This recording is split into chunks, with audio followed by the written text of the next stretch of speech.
So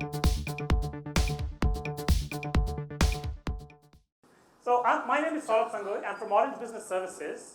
And after a very scintillating presentation on edge computing, if you're already at the edge of your seat, you can relax and sit back a little bit. So we'll talk a little bit about orchestrating data, and again, not something new, to create business insights and outcomes. So we've been hearing about this, so why don't we start with where are we, at this particular point of time. So what we believe is we are in what we call as the third wave of the Internet of Enterprises. The first wave, going back to the late 90s, which was really about you being online. And 1995 was when BSNL launched officially internet services in India. And if you had an email ID, it was absolutely difficult to even say what it was, because it was a huge bunch of numbers at another bunch of their server names. It wasn't something as simple as your first name and last name today. But that was the first phase. Followed by that, in the in the early 2000s and till about 2015 or 17, there was a big leap, the second wave, which became about the e-com, the dot-com, and of course the selfie, my selfie, the monkey selfie, whatever, correct? That's what it became.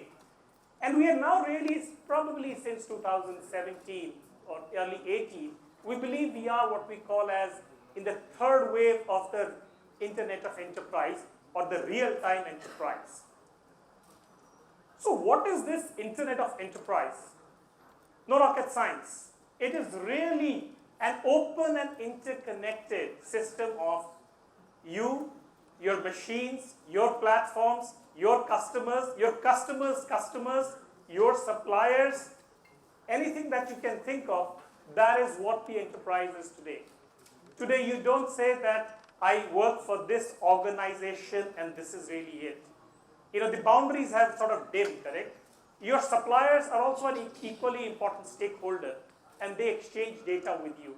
And that is what we call as now the Internet of Enterprises. And this has been heard many times. In fact, this has been around for the last 2 years. You heard the tagline, data is the new oil, data is the new electricity. It's almost 3 years ago. And that's what has been said, is all growth or everything is going to be driven by data. So everything from a production environment to markets to your working methods, including, you see a word there called QWL, quality of working life, your client relations, everything is driven by data. And to see a proof point, here's a proof point, correct? Is it really happening? And this is what was said in the earlier presentation. Till current times, today, the way data is generated is, you in the enterprise generate only about 40%, while you in your own personal life as a consumer generate about 60% of all data. And that is going to flip around. By 2025, it's exactly going to flip around. The enterprise's data is going to far exceed the growth of the personal data. While both will continue to grow at a humongous pace, the concept of the connected enterprise means everything in your organization, whether you like it or not, will be connected. If you don't like it, your partners will force you to connect with them. So it's going to be a push and pull both ways. So you assume that this has been going on for 2 years. This should be done and dusted, correct? Yet the proof points really don't say that. The proof points actually say that enterprises are still finding it very challenging to capture the value of data. They still struggle, and data journey has been around for 3 years. In 3 years, and especially with IT becoming very important in all organizations, if you still struggle, why? And that's really it. Because enterprises have not really found a way, or they're still on the learning path in terms of how to handle real-time data. And you heard a lot about that. How to predict and plan with that data. How to really find insights. At a high level, you can say we will have analytics. How to do that. And then, of course, cyber defense. If you're manufacturing, everyone's been talking about the integration of IT and OT. But companies say they're struggling with it. They really cannot find how to make that the integration between IT and OT happen, and I'll talk a little bit about it. Privacy, R&D, everything you name about it has still been a challenge today. And this is not coming as a syndicated report. This really is what when we go speak to our customers, we hear this pain points coming in various forms. A proof point for this, a little bit tangential, is you look at global value chains in a trading environment. So historically, and since the late 70s, what has been is that trade has become more and more international. And of course, that was really accelerated by the dot-com boom, correct? A small-time seller who today, on a personal capacity, was selling his goods on eBay or Amazon, can also now use the global platform of Amazon to sell to a buyer in the US. So he went from domestic to international. And this I'm talking at a smaller level. But it's happening with companies. Today, there are very few companies that say, we only deal in the domestic market. That may be your primary focus, but global value chains are coming in. In fact, the growth has been so spectacular that 30% of foreign value has been added to the country's export till about 2011, till about this period, which used to be only about 10 or 15% in the late 80s. So that is the real explosion. So you would assume that we are on the right path. But come 2019, it was quite shocking. In 2019, this global trade growth, it fell to about 2.1% from what used to be 5.1 in 2017. And this was a new challenge that came in that adoption of data. Why did this happen? Of course, there have been the trade wars and everything going on. But when you look at this from a data perspective, very interesting, correct, is a shift in the global regulatory norms about how data will be handled and protected. And you see this map, which shows the countries in red are the ones which are very, very heavy about how data has to be handled. So personal data protection, corporate data protection, financial data protection, health data protection. The red ones are the ones where it's really heavy. The ones in orange are the ones which are very robust, and they are going to become tighter and go towards red. Green, by the way, does not mean good. Green just means it's still in the nascent stages. It's limited today, but over a period of time, this is going to again become more and more heavy. Look at India as a great example, correct? India today is green because really our personal data protection laws were not very, very clear. It was a bit of a gray area. It was, you could interpret it in a certain way till the last few months, where now the government has come down hard on first the financial, saying, all financial data should be kept within the country. The new law that they are going to pass very soon, which will really have a big impact on personal data protection on India. So we might move from green to red. And remember, when you do this, all the models that you've established over the ways to exchange data suddenly hit a bump. And therefore, you see that drop. So again, the proof point is really there. We talked about IT-OT integration. Again, this is Industry 4.0, to me, is at least a 2-year-old term. It's not something that happens today. The moment you started to hear about digital transformation, which was probably 5 or 6 years ago, Industry 4.0 has been around for 2 years. And you assume that by now it would have been perfected. You hear, there's so much of hype. You hear about autonomous vehicles, you hear about robotics, you hear about it, and you start assuming that everything that is being manufactured is completely robotic in nature. There is no human involvement. Have we reached that till you actually go see a factory and you see things coexist? But in reality, we see that companies are still struggling to capture value. So they run pilot programs and they get stuck at the pilot. In this IT-OT integration, they haven't been able to go beyond the pilot. Because, and again, there are 3 challenges there. Historically, OT data, and again, if you go back into, and not just manufacturing, I remember OT today is everywhere. Even healthcare has OT. It's not just, traditionally we think OT, we think manufacturing and factory. But OT is there everywhere. Oil and gas, transportation, logistics, everywhere. Historically, in production environments, and this was a new fact I learned sometime last few months, was the average life of a unit in a factory is about 19 years. So when you buy a machinery for 19 years, it roughly doesn't change. And remember that all of these, even if assuming all of these had gone into massive industrialization, a lot of these machines are not literally ready for the integration with IT. You may want to push it, but the system can't do it. The other thing is, a lot of these machines were also purpose-built. A candy-making machine was purpose-built to produce 70,000 candy bars in a minute. That is what it is supposed to do. And it was really specific. It was kept that way.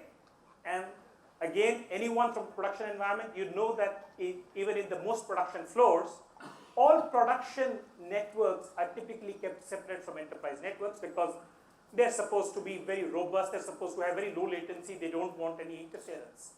But moving forward, everything is IP. It's no longer, you don't see those SCADA, you don't see those ring networks. Everything is going to be IP. And it's more important because you're going to have robotics, but you will also have workers who will manage those robotics using what we call as extended reality, correct? You heard augmented reality, you heard virtual reality, and you need mixed reality. Why? Because he's got to service the robot. He's not an expert, and he uses a display within it where content is thrown at him immediately to make the tweaks. And that is going to run on the same network on which your production is running. So you can't say, now I'll have two different systems. So people are grappling with this change. The second one is, again, OT, because it has always been siloed. Just by virtue of being air-gapped, it was always secure. You never connected it to the public internet, so there was no real threat of hacking. I don't know how many of you remember, but about 4 or 5 years ago, there was a big worm that came out called Stuxnet, which hit the Iranian nuclear program.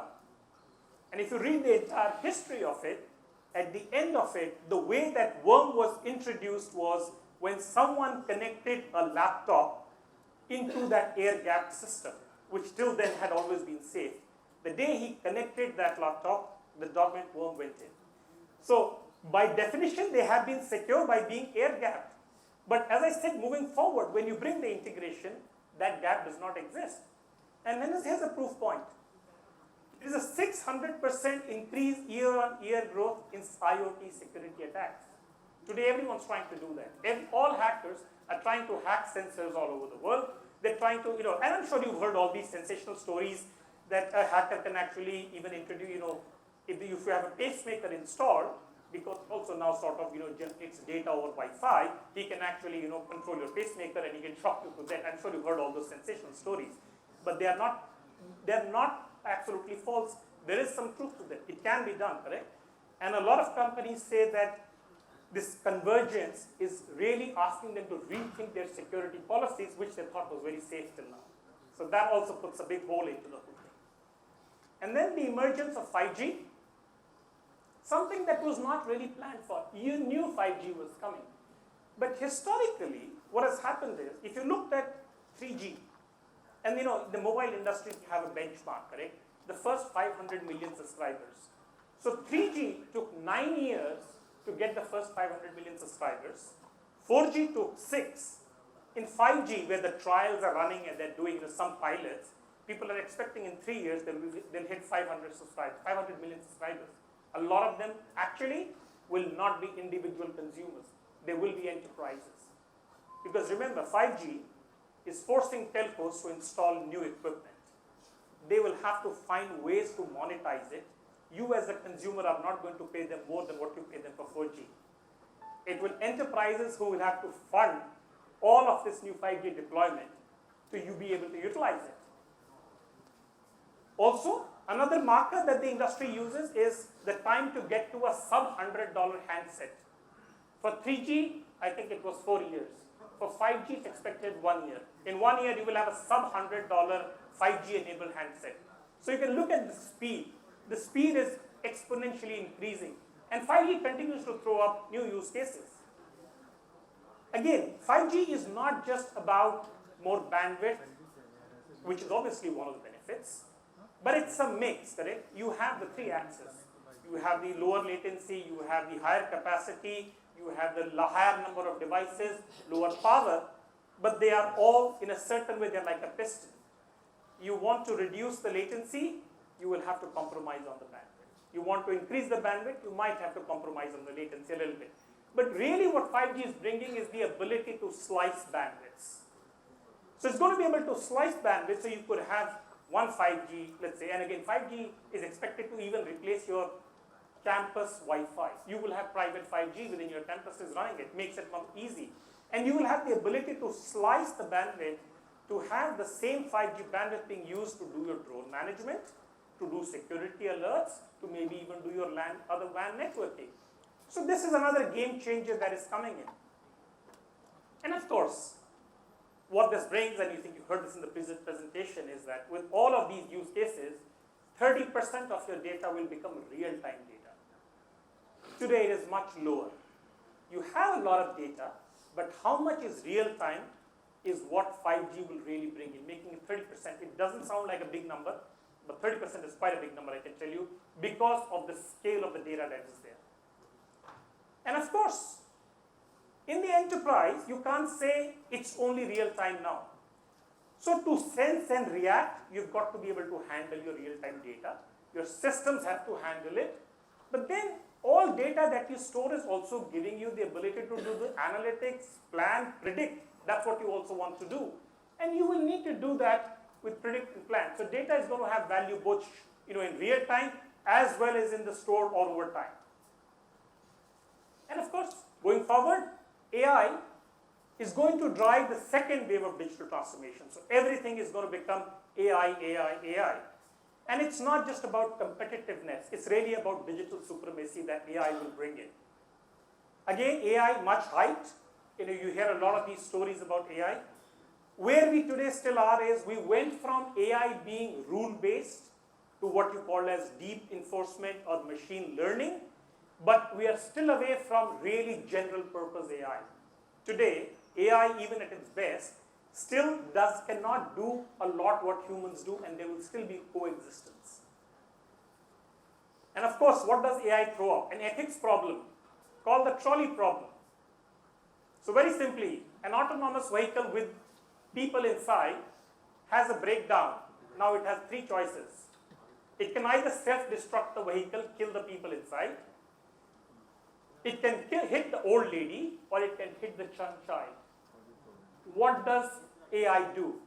And that is a classical problem that everyone is grappling with today with the ethics side of AI. And I can tell you it is a big challenge that is going to increase. It's not easy to answer the question. Because remember, AI systems, if you have been training them, you have basically transferred your bias into AI. And that is why general learning AI will become very important. So what do enterprises do? And I'm just going to wrap up quickly. So it's really, you've got to be prepared for sense and react for real-time data.